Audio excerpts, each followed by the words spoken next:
everyone. Today I have an extra special guest for you. This is Chris. Why don't you introduce yourself? Sure. Hey, I am Chris Burroughs. I am the Director of Data Protection and Governance with the Office of Data Governance and Analytics for the Commonwealth of Virginia. Prior to that, I was Chief Technology Officer at a billion-dollar-plus financial services firm, and I have been in IT my whole life. So I won't bore you with all the details of what I've been doing, but I'm sure we'll go through some stories. Yes, so today I have her here to kind of just, pick her brain for you guys. Like she said, she's been in IT for pretty much forever now. Let's not talk about how long, okay? At least since the birth of the cloud, I would say, Yes, since the birth of conservatively. the cloud. And so I think she has a lot of insights, knowledge, and fun stories to help you guys, maybe if you're young, give you some career development tips, or just kind of make you feel better about where you are in your life and make sure that you're on the right track. So the first question I have for you is, you said you worked for multiple global organizations. What are some challenges you faced being a leader at a global organization? Well, my background is in primarily infrastructure and operations. So a server is a server regardless of where it is. The networks are relatively the same. It's really, the difference is when you're working at a global firm, it's really the people and the culture and some strange things that are afoot with global companies. So I'll tell you a story. I have a couple stories, of course. So one guy that I worked with, Sven, I won't name last names, Sven, was very upset. He said a member of my staff was really rude, and he was just awful. He thought the guy hated him. So I said, well, explain to me what happened. So he sent me the email, and the email just said, what is the status of this? So to us in the U.S., that's just a very direct email message, but to Sven, it was rather upsetting.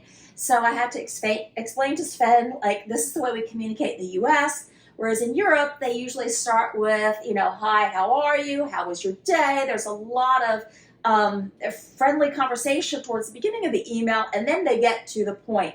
So there's cultural dynamics when you're working at a global company that you have to be aware of. Then also I had things where I tried to ship some phones to Mexico because we thought that would save some money. I was only shipping 25 telephones. Should have been easy as can be, but then it got stuck in customs. And it really wasn't stuck in customs. We were being extorted for over about, I think it was about a month.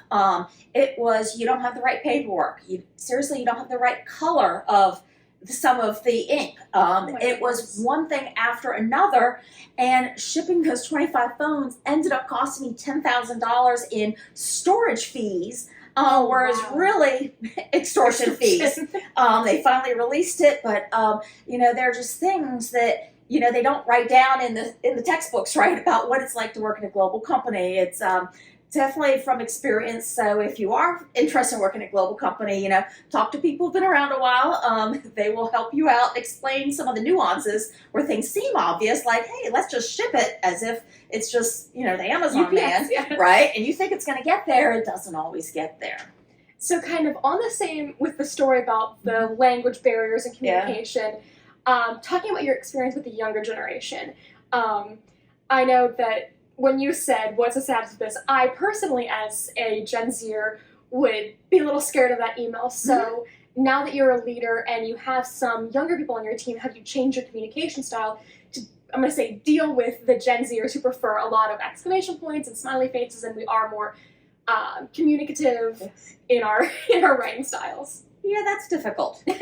So, I am very, part of my personality is I am very direct. Probably, there are people of my generation that maybe are not as direct as me, but when you've worked in an operations type role and, servers are down, buildings are on fire, whatever, you tend to be very, very direct. So it is difficult for me to put emojis after everything. So I think what we have to do is compromise. I think the older generation should put a few more exclamation points and hi, how are yous, but then I think the younger generation needs to understand that please don't take this personally. I just need to know, I'm in a hurry. I got a meeting in 5 minutes. I just need to know what the status of this project is, and I don't have time for a conversation. So does that help? Yes. I still want a smiley face, though. I'll try to put a smiley face. So speaking of in disaster situations, I know that especially when you were mainly working in infrastructure and operations, you're going to deal with a lot of disaster scenarios, whether that be natural disasters or maybe even political disasters that prevent you from being able to get into offices or something like that. How do you prepare for those situations, both from an actual preparation standpoint, but also preparing your team for the mental headspace to be in a situation that's as critical as that? Yeah. Well, look, I think it takes a certain type of personality to work in those areas where there are frequent outages. I have been told that I'm very calm under pressure. It's okay, when I go home, maybe I have a drink, but in the moment, I think I can think very clearly. And there are a number of people who, are very comfortable in that space. So on my team, I had ex-military, emergency medical technicians and things. There are some folks that really like that adrenaline rush when something breaks and everybody has to pull together and there's that esprit de corps. You high five when it's all fixed and then you can go home and melt down. So yeah, I think, not everybody is suited for that role. There are many people who do crumble under pressure. And I think that, it's keeping up the morale. I don't think you have to do much because there is a certain, people like that. They're drawn to that career. And we do go out and celebrate. People like to just, tell war stories. I mean, even now I can talk to my old team members and we can always bring back, hey, remember when the roof blew off the building and stuff? It's kind of fun. So does that answer your question? Yes. So, talking about being able to go home and melt, technology, as we'll probably hit on a little bit later, is always changing and your priorities are changing, the technologies you're using are changing, seems like every day at this point. So how do you make sure that your team, they stay on top of it, but also that they still have the passion and the energy for this type of stuff, because that can lend itself to burnout really easily. And as a leader, that might make your job a little bit tougher if your team is super burnt out and just kind of done with the field. Yeah. Look, it's, for me, I'm a naturally curious person. I love to learn new things. So for me, constant change is what I thrive on. Even when I go on vacation, I like to do interesting things and be spontaneous. So again, my personality is well suited to this. But I can tell you, I've seen many times where people, they are mature in a certain skill. Like they know servers, they know how to rack and stack a server, they know, the Windows operating system really well, and then I say, hey, let's go to the cloud. And they're like, oh. So they're really super confident in that old technology, and they have a hard time adjusting to the newer technology. And I'll give you a reference. There's something called situational leadership. I won't explain the whole thing, but it does require different management styles to help people make that transition. Because when an employee is very good at something, you don't want to micromanage them. They don't need support. They don't need direction. They got it. And if you give them support and direction, sometimes it irritates them.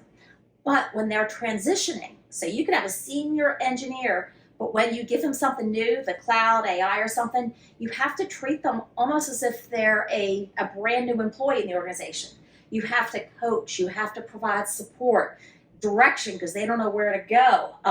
And sometimes managers make that mistake because they say, oh, this person's been in IT 10 years, 15 years. They can just handle it. Just do it on your own. But when it's new technology, they've got to adjust the way they manage their staff to address, whatever this new challenge is. So you said that you're a naturally curious person. So rewinding a little bit, you do have a relatively linear career path, but you worked your way up through the ranks, and I do want to hit on, because I know that I personally have a lot of certifications, and right now the focus is on certifications, but you didn't really start getting certifications until this year. Yes. So how do you, since you're not doing the certifications, which is maybe I'm going to say normal or typical way to gain the knowledge, where do you get your knowledge and tidbits and just kind of your expertise from, since you didn't do the training that most people do? Well, so in college, I was a math computer science major. not straight A's, had a good time. But my career growth has been because I say yes to things. And sometimes maybe I'm naive about it. Say, yes, I can do that. But I like a challenge. I'm a problem solver. And, I worked at Circuit City back in the day, and they would say, can anybody help us make cables for this proprietary equipment? I'm like, well, I don't know how, but sure. Just show me. And so that's how I've acquired my knowledge, which is just researching, asking people on the team members. A lot of times, I hire people smarter than me, and I'm like, explain to me, Azure, tell me how this works. And so they tell me, and I just pick up information from a lot of folks and then can synthesize it and can have that broad understanding. I did just get my certs recently because it was just a personal goal. I didn't really need it for my career necessarily. It was just, I saw other people getting it, and I was like, I can do that. And so it was just a point of pride. But I would say for the younger generation, when we're looking at employees, right, certs, I think, do matter.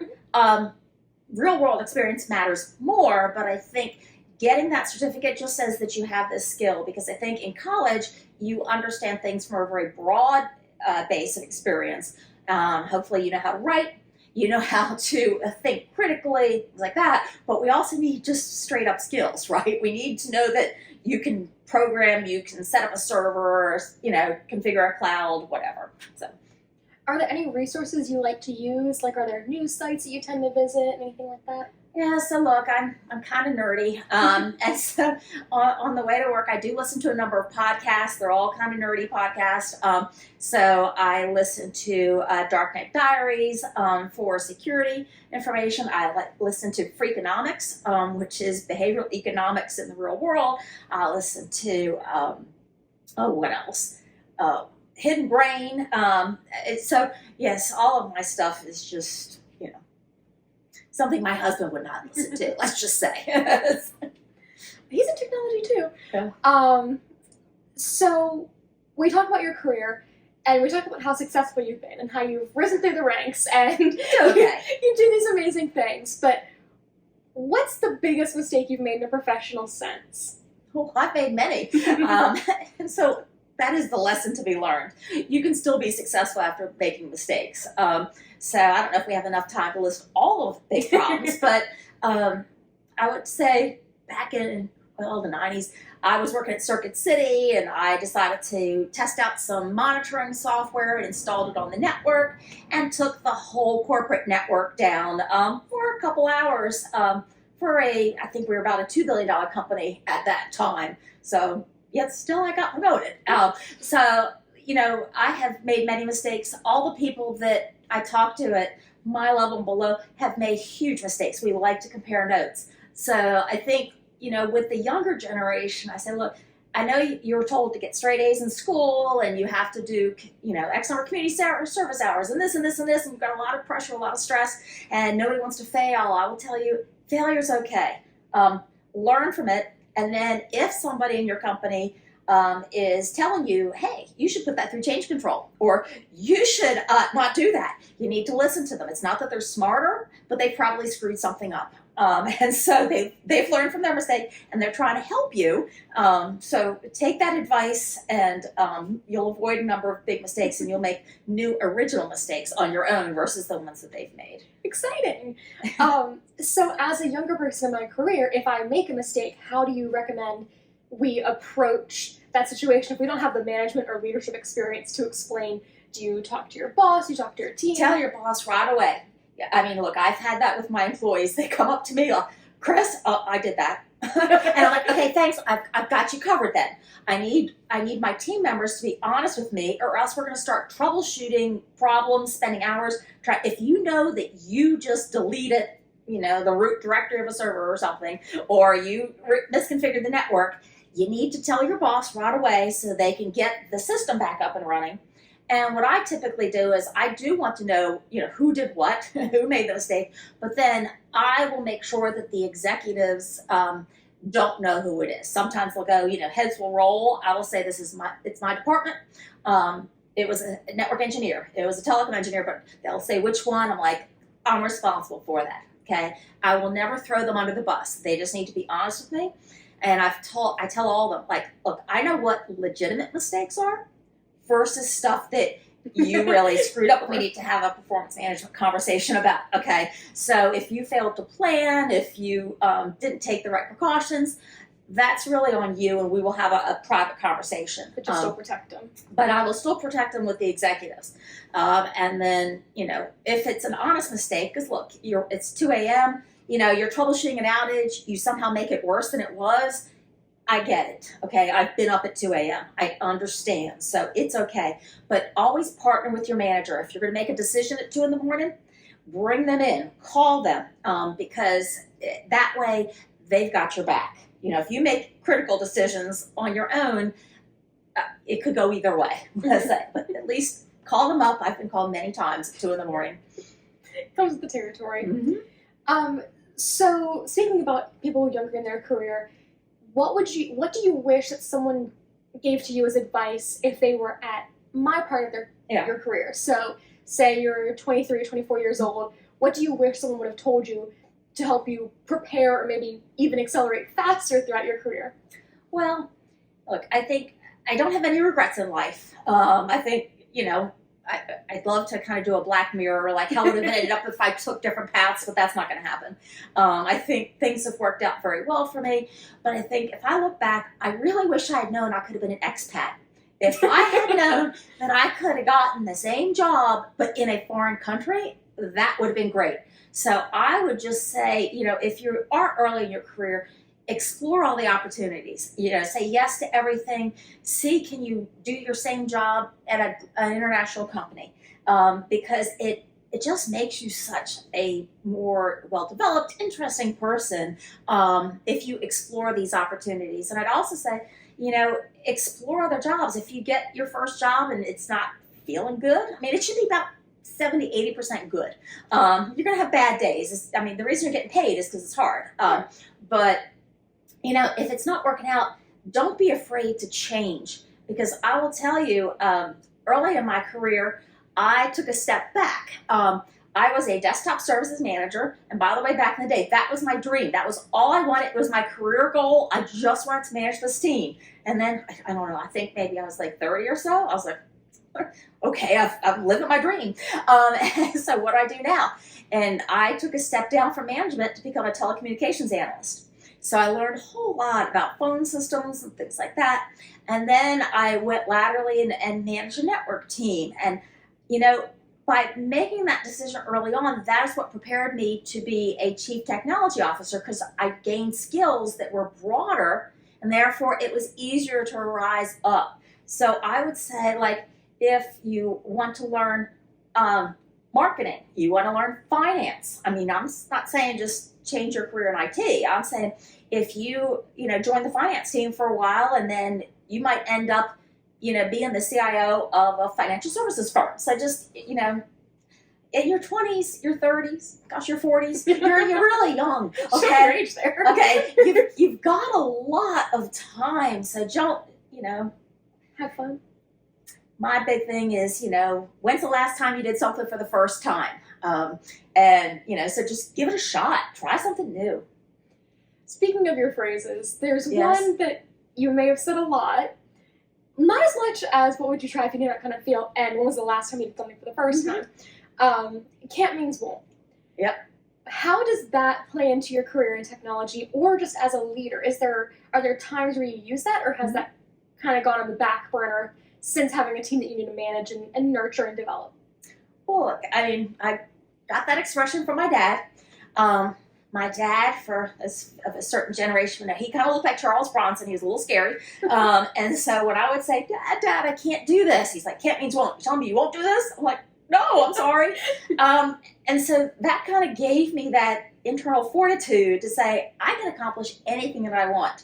And I've done a lot of things, foolish things, because I just don't know constraints until I try something. So I would say, just live that philosophy that believe you can do it.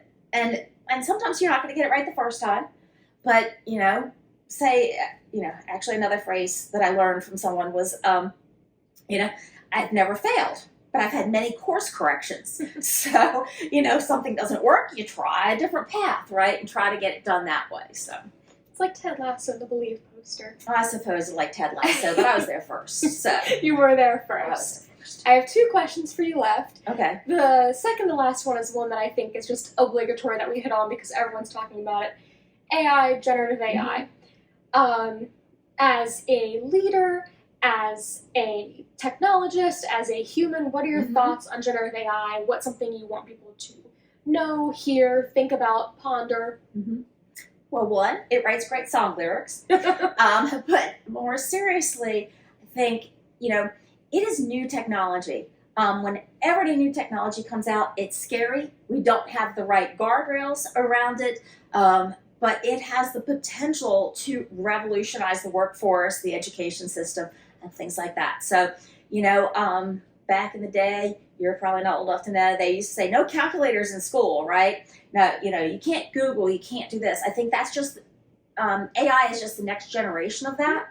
And I think as leaders, we have to quickly get up to speed. So banning it is probably not the right approach. But how do we get everybody up to speed? How do we figure this out? And then if something bad does happen, how do we quickly react to that? Because that genie is out of the box. You can't put her back. And it's going to change the way we work. And a friend of mine talks about, it's not going to eliminate, jobs per se. It's going to create new ones, right? And that's where I think everybody needs to start learning it, learn how to write prompts, understand this technology, especially, that, I don't want to say the younger generation, but people who can understand how they can apply this technology very quickly to solve real world problems, because the potential is just immense. So my last one for you, I know that a lot of the times you say you're not necessarily a woman in tech, you are just a technologist and successful leader. But I think... Who happens to be a woman. Who happens to be a woman, correct. But I do think there is some merit to the idea or the experiences that it is a little bit tougher to be a woman in the technology field. So specifically for younger women in tech or even people who are looking to transition into tech, is there one piece of advice or a statement or a phrase that you want them to take with them as they try to navigate through this journey, which can be a little bit long and arduous and tough at some points? Well, look, I have general advice for anybody in tech, which is give it a shot. There are jobs for everyone in IT. If you don't like to program, please explore the other options. I believe this is the best career path ever. You don't have to pay for law school, medical school. You're learning all the time because technology is changing. But, I tell folks, if you like to break things, you can be a tester. If you like Post-it notes and to-do lists and getting organized, there are roles called Scrum Master. They don't teach you all those things in school. They don't say, hey, you'd be a great Scrum Master. So I go out there and say, if you tell me what you're good at, if you like art, maybe you're a UX designer. There are jobs for everyone in IT. Explore it. There's risk management, security, project management. There's so many jobs, and they're pretty well paying. So that's my advice there. And then for women and minorities, I think just see yourself in these roles. I absolutely believe you can do it. You might be outnumbered. I've been outnumbered. I've been the only woman in a room for years. I don't even notice it. I also grew up with 3 younger brothers. So, I kind of just don't notice that I'm different. And I guess either I'm naive or overly confident. I just kind of do my thing. But, I want everybody to not just have a career in IT, but have a career that you love. Work is a good portion of your day. So do what makes you happy. Do what charges you up. If you can't tell by the enthusiasm in my voice, I love IT. I love talking about IT. This is mentoring. And I love mentoring others. So, have a passion for it. Again, not every day is going to be good, but, if most days are, it's a good week. That's good to hear. I'll ask you, is there anything you'd like to plug, any involvements, anything like that? Want anyone to follow you? No, they don't need to follow me. I'm good. So I'm fine. Look, if anybody does want to reach me and get mentoring advice or anything, I'm there to help you in your careers. I have a nice network of lady friends in IT, as well as male friends. So we're really trying to, give people the leg up they need to be successful in this field. That's wonderful. I'm sure that all its advice will also give people the leg up. Hopefully there's some golden nuggets that people are pulling on. I think I'm really grateful to have you as a mentor, because you do have years of experience, and I think your background lends itself to even more experience, more knowledge, more advice. So thank you so much for coming on to my little show, my podcast. I appreciate you. It has been wonderful, and I hope you all have a wonderful rest of your day.